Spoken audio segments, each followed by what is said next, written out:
This is the Blood Red podcast from the Liverpool Echo, giving you the inside track on all the big talking points from Anfield. Hello everybody and welcome to the latest Blood Red Liverpool podcast with me, Ian Doyle. Joining me today, it's not my two sons, even though I think if you combine their age it might come up to mine. We have with us Stephen Killen. Hello Steve. Hello, you okay? I'm not bad, yourself? Yeah, very good. And also we have Tom Cavilla, and as we only have one other microphone, I'm going to have to pass it to him and he can say hello. Hello Ian. Well, we'll start with you, Tom. Liverpool obviously earned a 3-0 victory against Aston Villa on Sunday.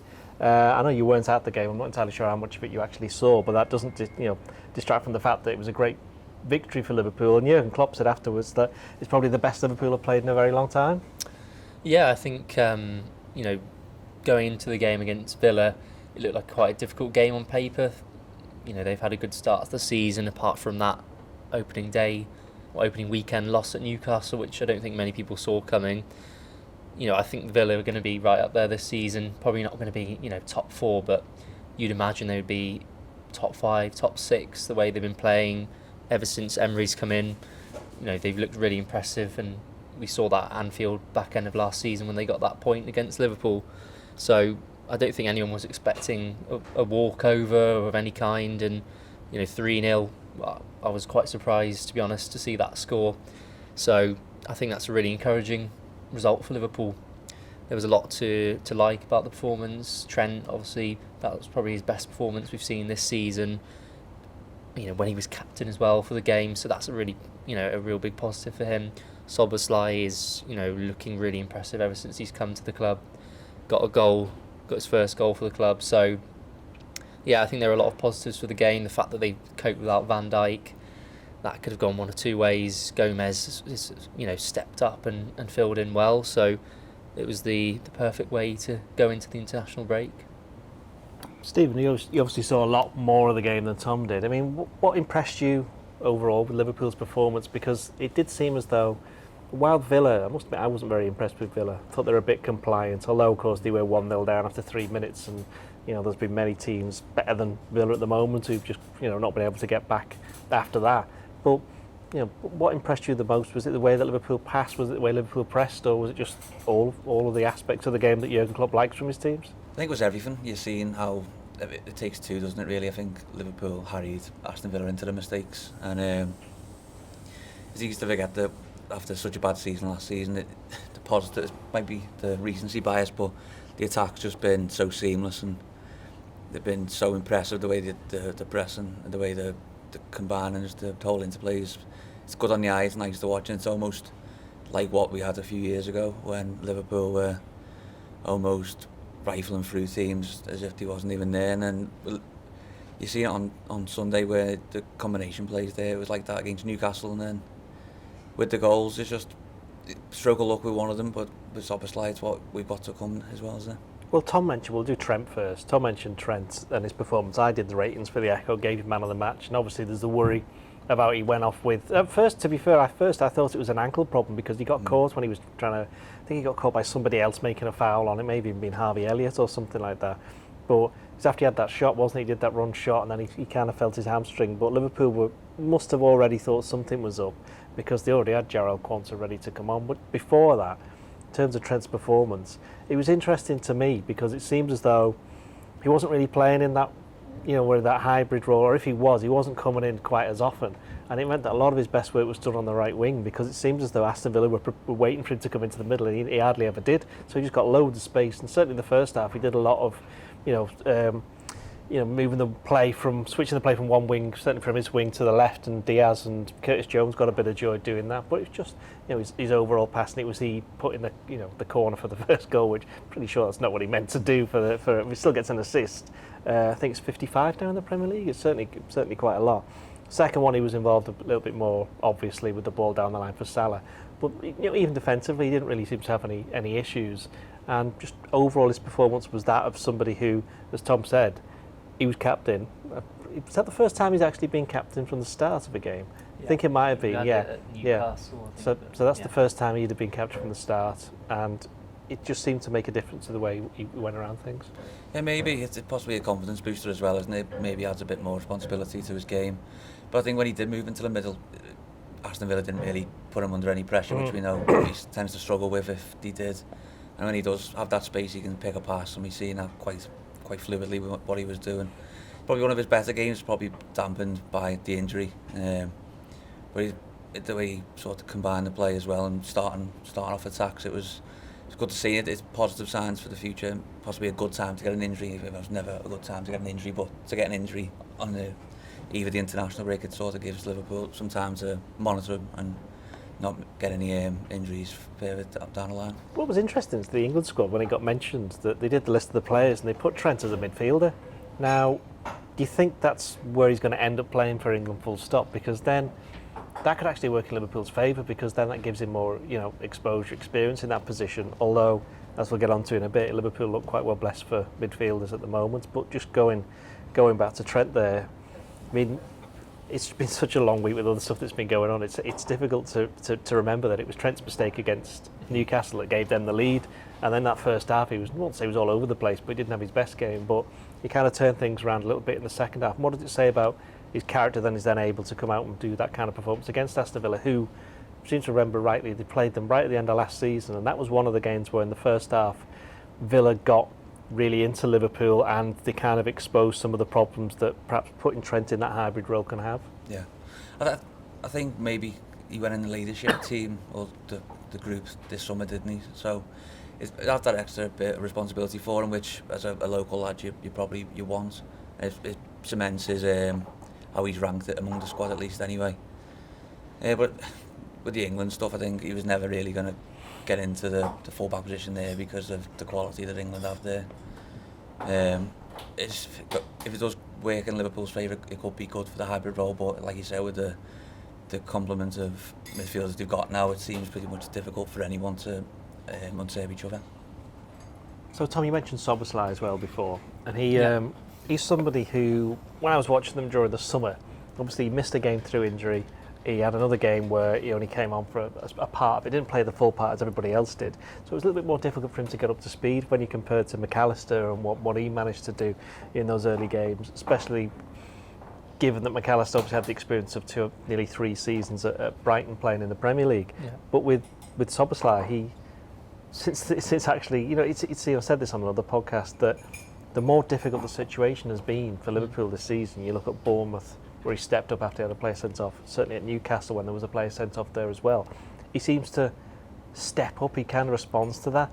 And Steve was talking about Trent being in the leadership group now, but Liverpool got quite a lot of leaders as well, haven't they? Because he's only 22, Szoboszlai is the Hungary captain.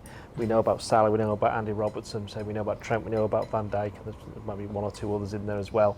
Alisson's been captain of Liverpool quite a few times as well in the past, so they've got that. But in Szoboszlai, they've got this player who a lot of fans wouldn't have really known a lot about him. I'm pretty sure you wouldn't have seen him play many times, because I hadn't seen him play many times, but he just seems to get it straight away, and the fans have really, really responded to that, especially with the way the way football fans of any club, what they love, not more than anything, but what they really warm to is hard work.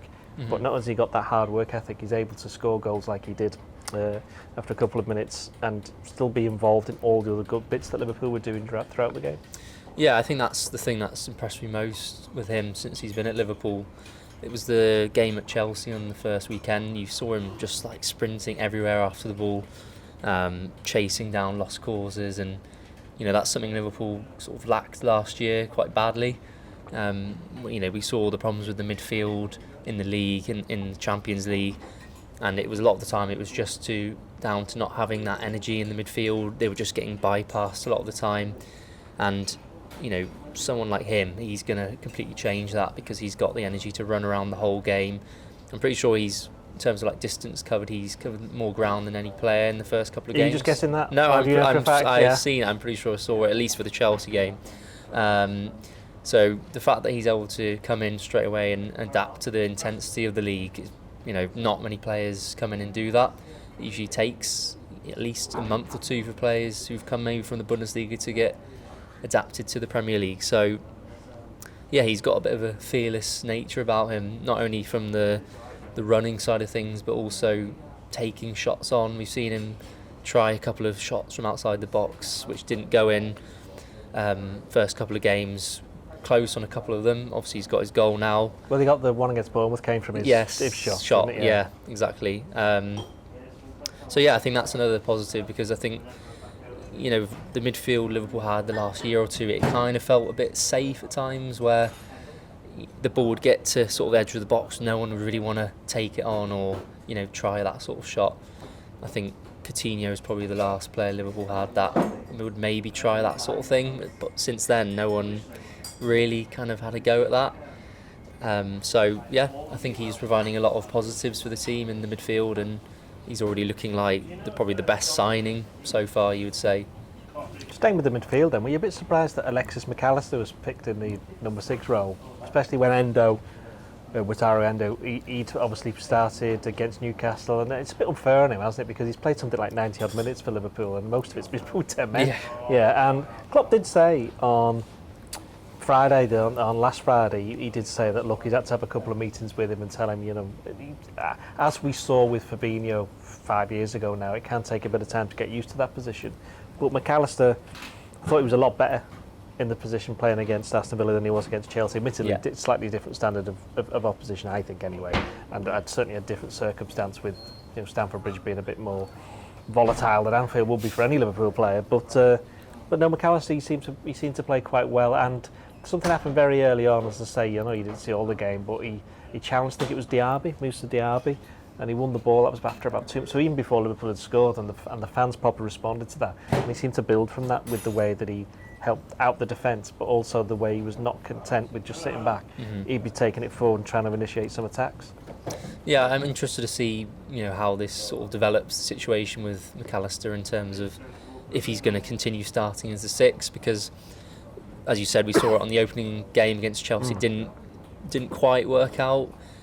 You know, he had some good moments in the game, but we also saw Chelsea getting way too much space in the midfield, getting through the midfield quite easily. So if you're Klopp, I mean, you've got to be thinking about Endo at some point starting games.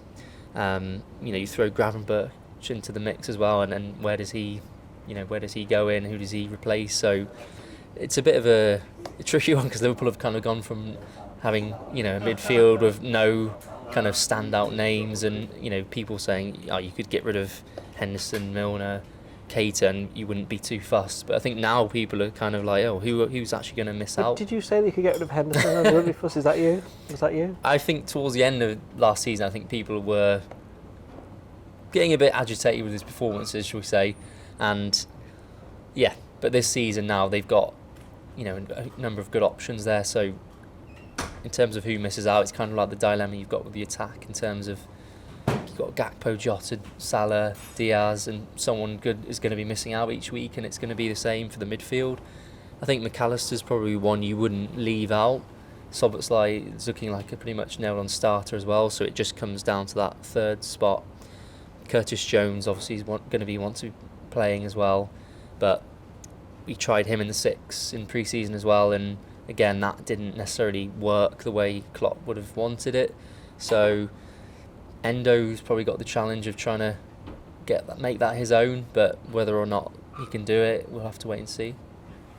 I mean, Stephen, Liverpool obviously do have a lot of midfield resources, as Tom just said, which is a slight contrast to last season, although in terms of the numbers they've actually got fewer. But what has been, again, interesting to observe is that Szoboszlai, he's come in, and it already, as Tom said, it looks like he's going to be one of the first names on the team sheet with the way he's played.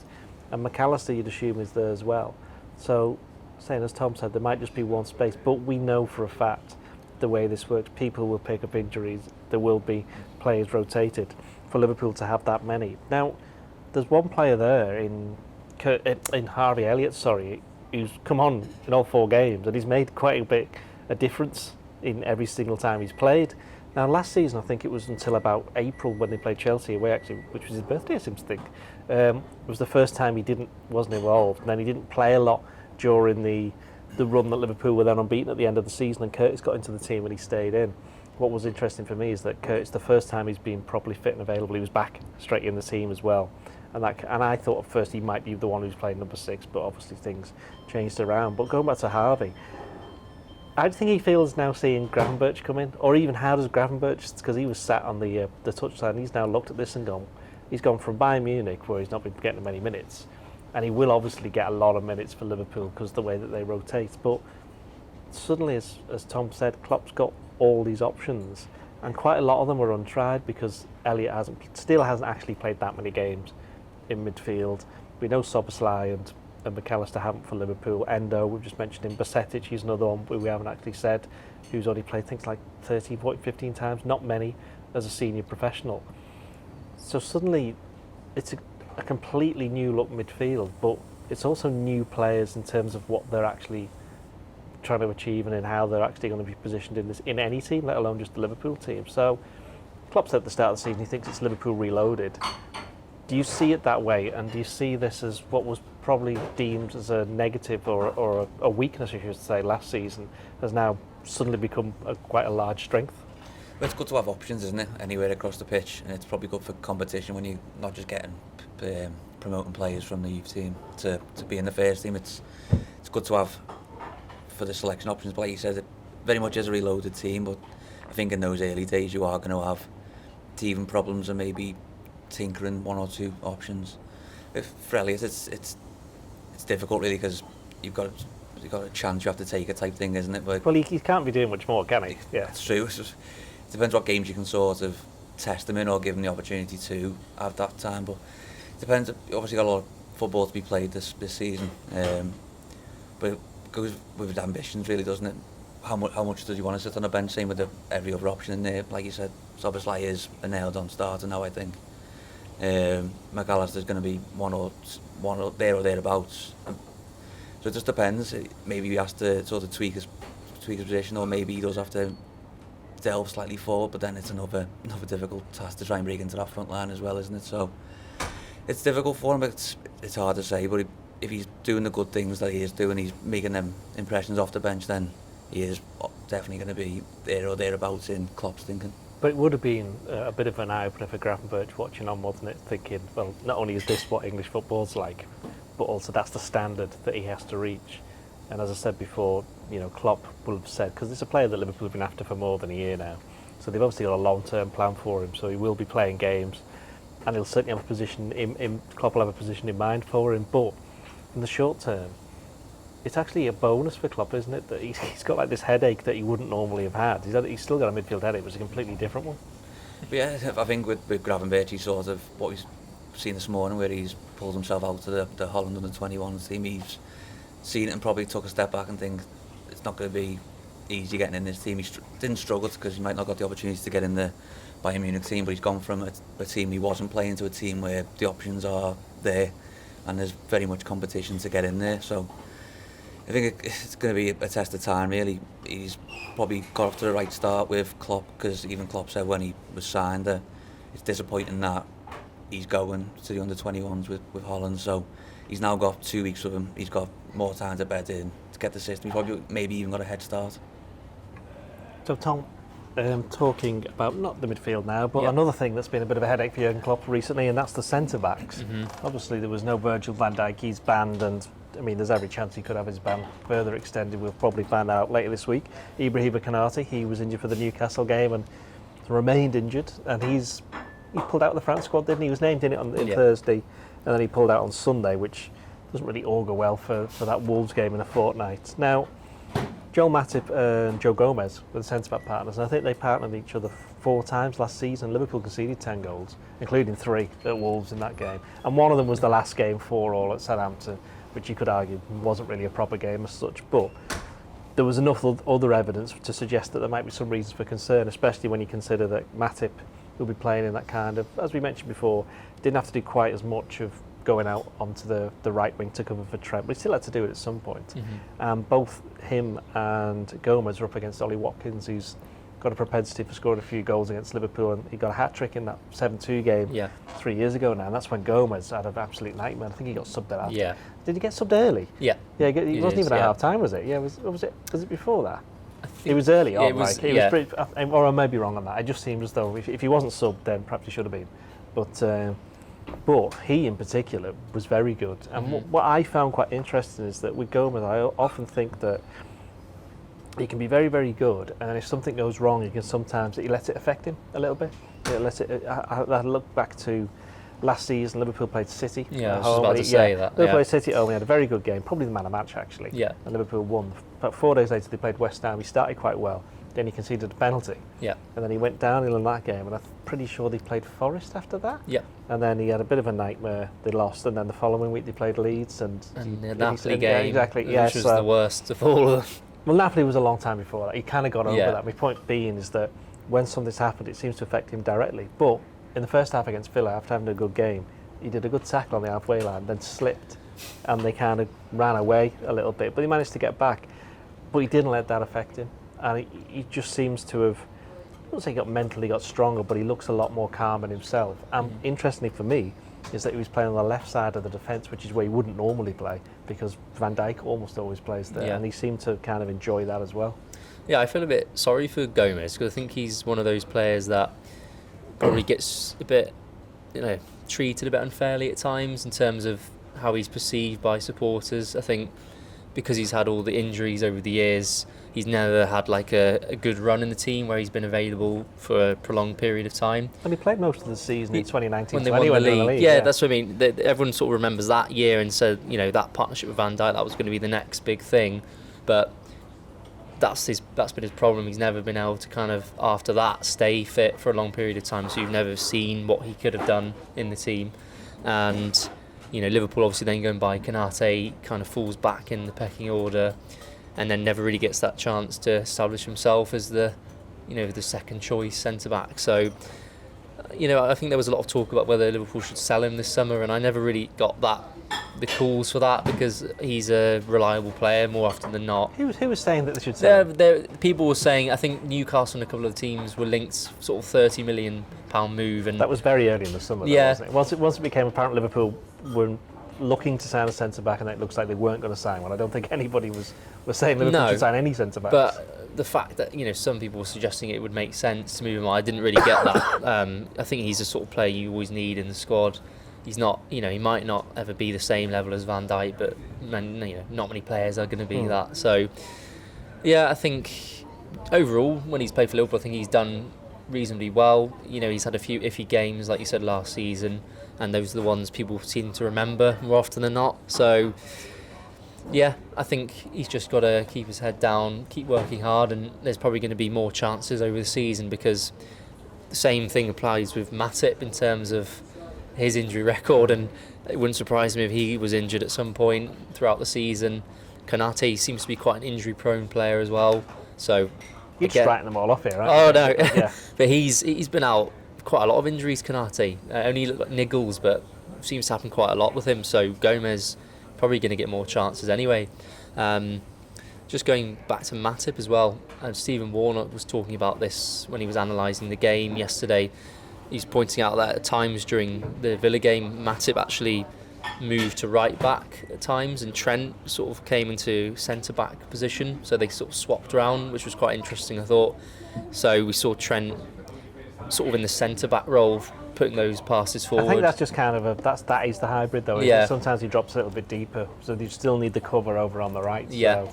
So I mean, Matip again seemed to adapt quite well to that, doing that role with Trent. So I think they're both good options, Matip and Gomez, obviously, but you'd want Van Dijk back as soon as possible, really. Steve, do you think as though Gomez has perhaps benefited from the fact Liverpool haven't signed a centre-back, by which I mean that he knows quite well he's got the next few months, because of the amount of games they're going to be playing and the worries about the players we've just mentioned. Konate, he's going to pick up a few injuries, but both Matip and Van Dijk are in their 30s, and I think if he can prove that he can kind of cover for Van Dijk, that might help him get minutes. Also, it'll help Liverpool and it'll help Van Dijk and it'll help them be stronger. But a lot of that is obviously going to depend on him keeping that form that he showed when he came off the bench at Newcastle and obviously against Aston Villa. Which takes me back to my point that do you feel as though in his own mind he might be a little bit more settled with the fact that he knows he's now got the next few months where he can go, right, I know no one's coming in, I know this is my opportunity and I can actually make the most of it.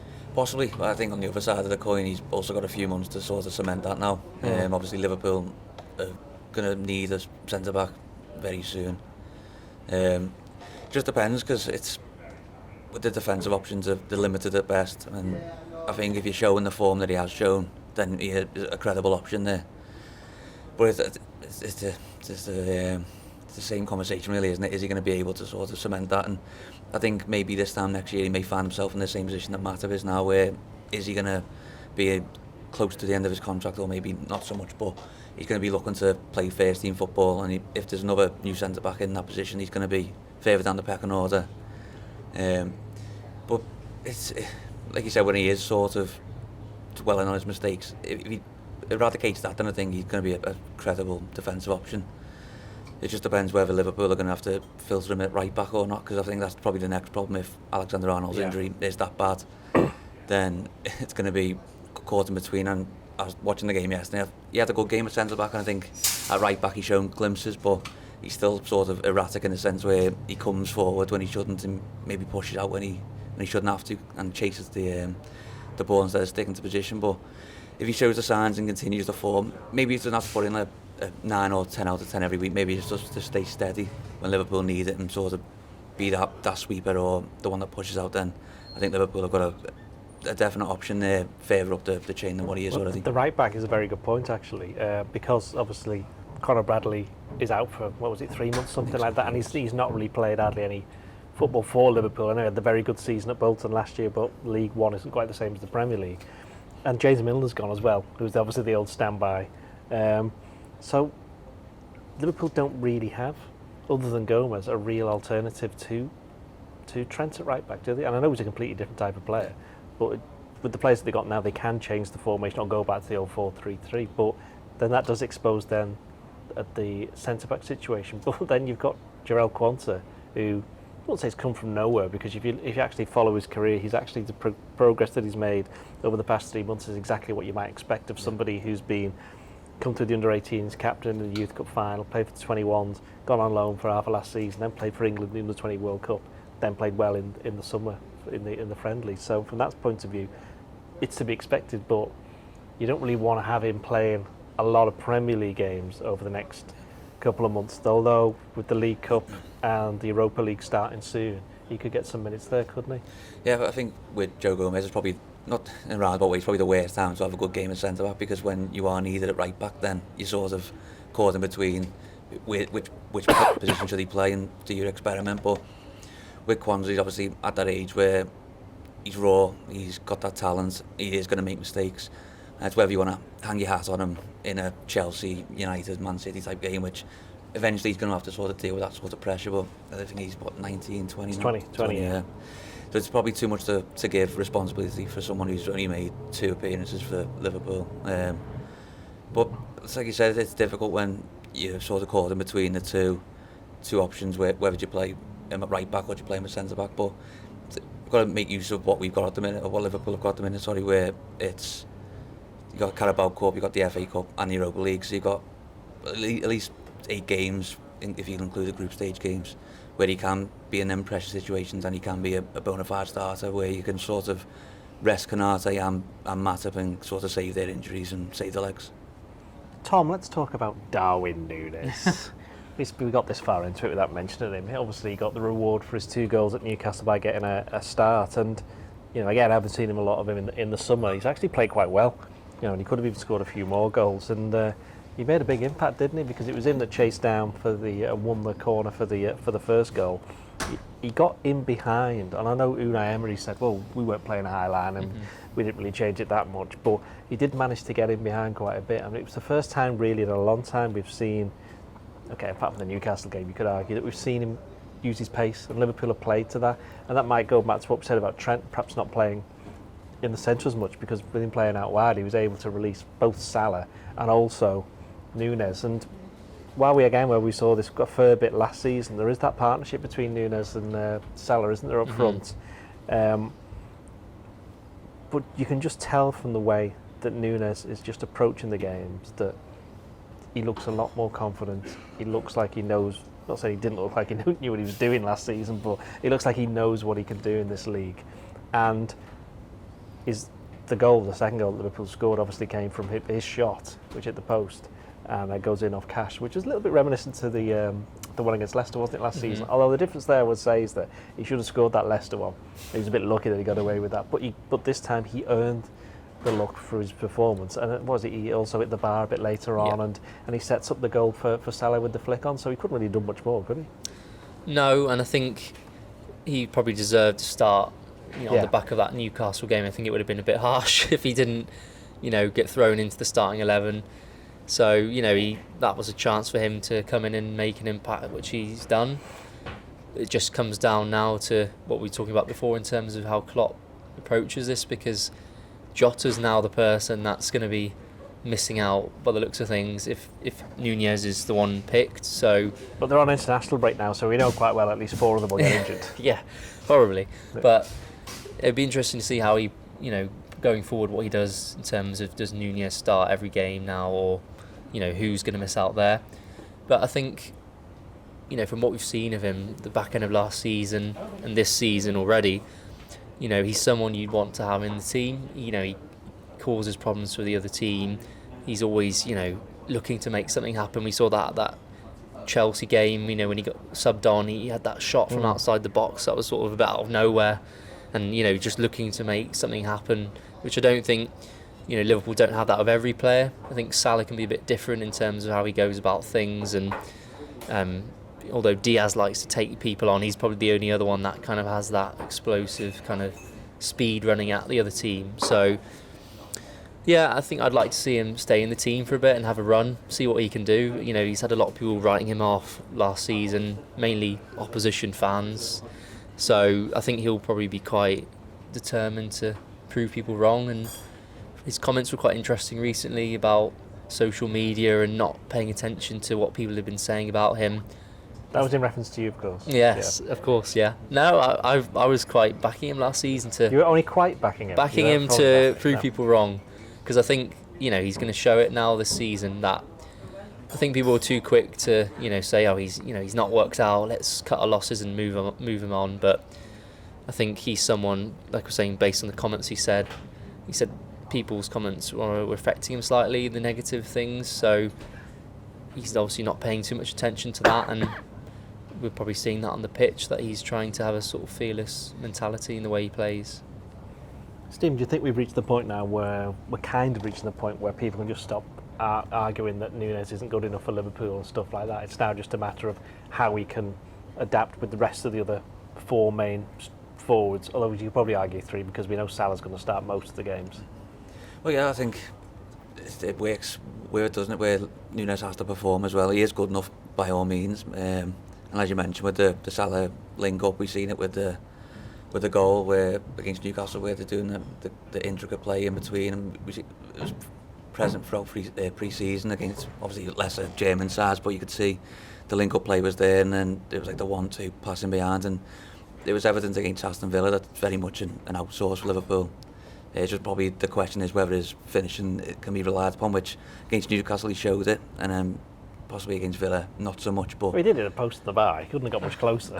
The one with Martinez taking the touch as well, where he sort of went in with his head and his knee and his volley almost, but he couldn't quite make his mind up. No, but I suppose with the touch from Martinez it sort of scrambles it a bit, doesn't it? But I think with Nunez I've sort of got a gripe where I think he should remain as the straight striker, not drift out into the wide area to try and get involved. We didn't really do that, did he? I've seen one instance with Salah doing it, with him and Salah doing that, was maybe Salah getting frustrated he wasn't getting involved as much, but maybe he swaps in. But I think what we've seen with Haaland last season, obviously you don't want to draw them comparisons between the two, but if he does be that jack in the box, lingers around the 6-yard box and just taps him to scraps like Jota does so well, then I think you've got a 15-goal season striker, which obviously is what you expect from a Liverpool striker. But if he can do that, then you're talking 20, 25, which is when you spend that money that you did last season on him, that's how much you're going to get, and that's what you require.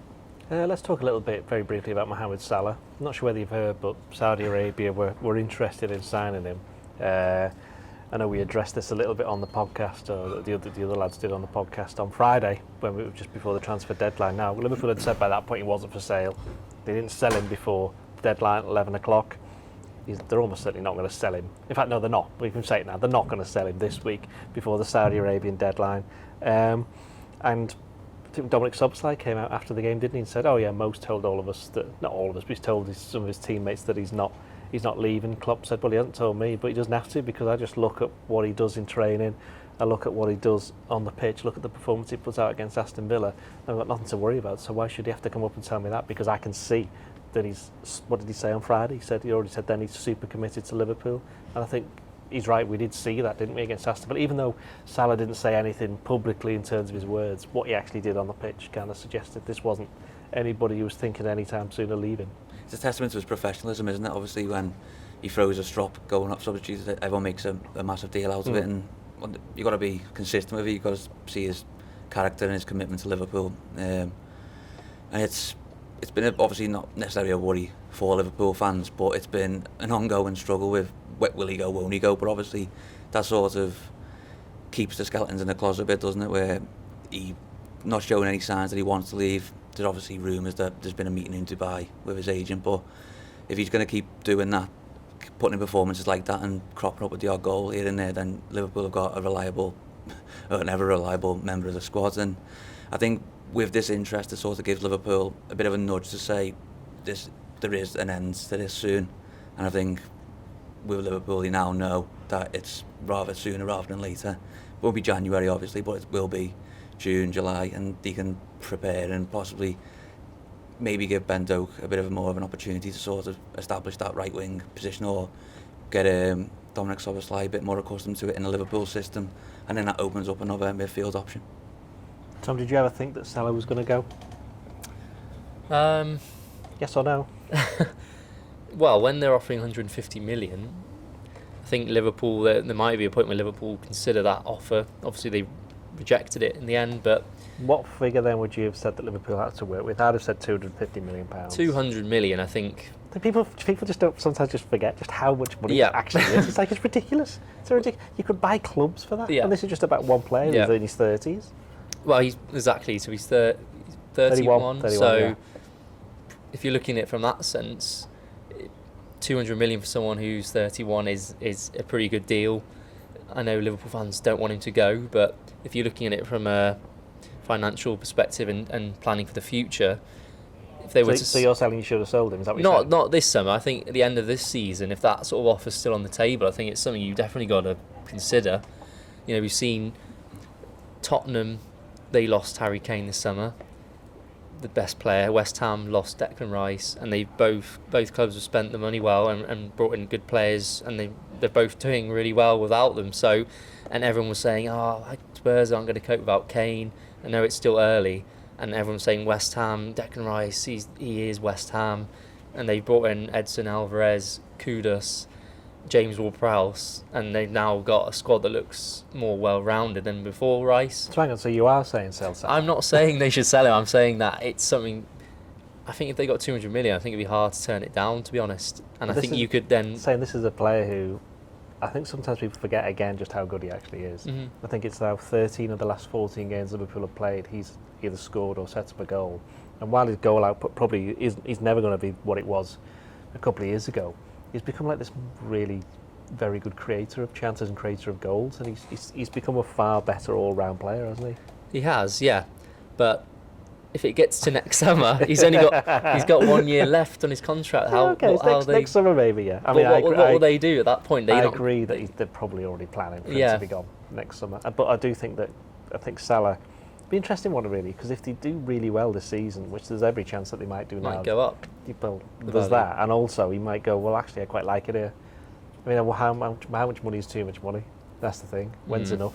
And I don't even think, to be honest, for him it would be about money. Because if it was, he would have gone now anyway. Yeah. I think he's more about, he's quite interested in, going back to what you were saying about his character, his legacy, I think, at Liverpool. I think he thinks there's a few more records he still wants to break and a few more trophies he still like to win. And if you can do them this year, then great. But, you know, it will be interesting next year to see in the summer just whether Ittihad, isn't it? Yeah, they're the ones, yeah. Or whether it's one or the other. Because I read somewhere that because of the way that the PIF have majority control of 4 clubs, don't they? Yeah. They say, well, this year, if he's going, he'd be to Al Ittihad, and next year it could be to one of the other 4. It's their turn to take a star name, because other ones got Benzema or Neymar or Ronaldo or whoever. You know, so they want to kind of spread them out and make that league more competitive. So you're saying that he's definitely going next summer, is what you're saying? I'm not saying that. I'm saying if they got offered 200 million, I think it'd be very hard to turn it down for someone who's got 1 year left in his contract at that point. Well, we'll finish then on Liverpool. Then obviously international break's coming now, which we all absolutely love the international break. Yeah.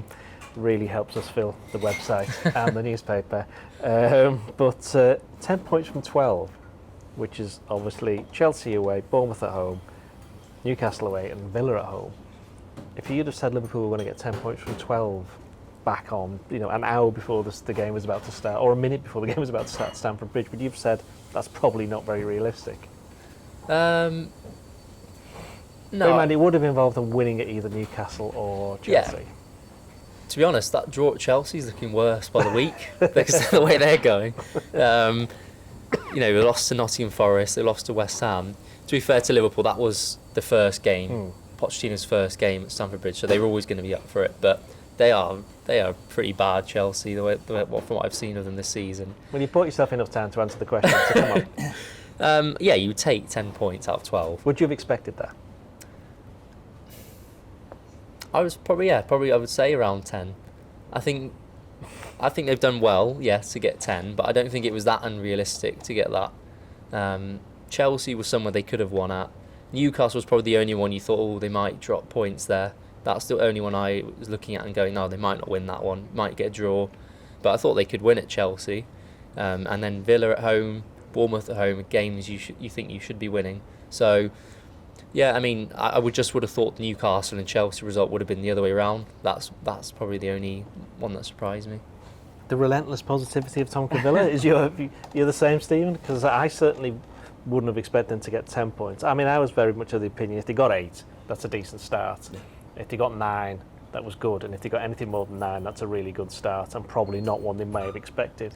But also, you have to, in terms of the games as well, factor in the 60 minutes with 10 men against Newcastle, even the half hour against Bournemouth, with down to 10 men then. And if you look at the respective fixtures last season, I think Liverpool, again, they're only 2 points. I mean, they're not only 2, but they are 2 points better off than they were from those fixtures last year, because obviously they won at Newcastle, drew at Chelsea, beat Bournemouth 9-0, and drew at home to Aston Villa. So there is progress in that sense, but again, the circumstances, the new team, this, that and the other, you'd have to say, would you have expected that? No, I think 8's probably a fair shout for the average. Going to flood the airways with pessimism now, but no, I think even you're saying about the 10 men with Newcastle and Bournemouth, yeah, I think the last half an hour against Chelsea would have snapped someone's hand off for maybe 6 points after the midfield shown at that stage. But I think with Liverpool's probably, you go back to it, don't you, with how competitive the league is, and 10 points from 12 is normally top of the table type form, isn't it? And you think you've got a good chance of building on that and going into Christmas maybe there or thereabouts. And I think Liverpool is like 3rd or 4th at the minute with one team on 12 and the rest are on 10 and they're down. But I think with Liverpool, probably you couldn't have imagined a better start. And I think with how Liverpool have sort of overcame the adversity and built upon the results, and especially you're going into, you're sort of bouncing into the international break, aren't you? You're just sort of crossing everything. There's no injuries, no further suspensions in Van Dijk's case. And I think you're quietly confident going into the next few months, going into then January and beyond. But like, football changes very quickly, doesn't it? So you can't really be too positive for too long, because you never know. You could go to the first game and McAllister's torn his ACL or something like that. But don't want to wish it up, just put it in there. But you never know. You can't be positive for too long. That is basically the motto of my life, basically. Right, that should do us then. Where can we find you guys on Twitter? I'm at Ian Doyle Sports. Tom, you are? At Tom Cavilla. How are we spelling that? Cavilla. Thank you. And Stephen? _ Stephen Killen. With a and PH. also we find a little bit of non-league information from you as well, yes? All things off the park. Indeed, yes, right. That should do us then. Join us later this week. We will have another Blood Red podcast. Cheerio. You've been listening to the Blood Red podcast from the Liverpool Echo.